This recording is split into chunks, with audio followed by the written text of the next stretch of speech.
On this third Sunday of Lent, we hear the gospel story about the fig tree that drew its strength and sustenance from the ground, but never produced any fruit. But the truth is that Jesus wasn't interested in fruitless fig trees, as he was more interested in fruitless people who do nothing with their lives.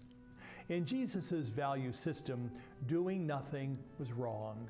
The fig tree didn't produce rotten fruit, it just didn't produce anything. In the Lord's eyes, that was wrong.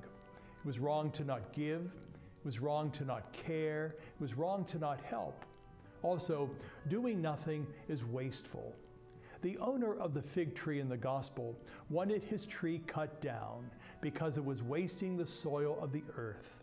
The gardener said to give it another chance. In other words, we either use what we have or eventually we will lose it all. We can apply that law physically too.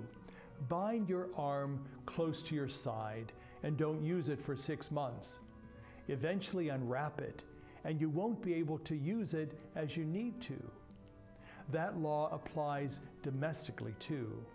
Across the years, I have seen marriages fall apart because of abusive behavior, but many times because couples do nothing to maintain their sacred covenant.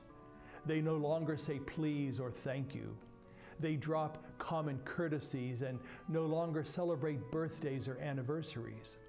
Little by little, doing nothing eventually destroys a marriage. You can do the same with your children. It isn't necessary to beat them or abuse them. All you need to do is leave them alone and pay no attention to them. Doing nothing is one of the most wasteful luxuries that anyone can indulge in. As we stand at the foot of the cross, may we remember that life is not a free ride. We have an obligation to put back into life as much as we take out of it, lest we slip into the subtle sin of doing nothing.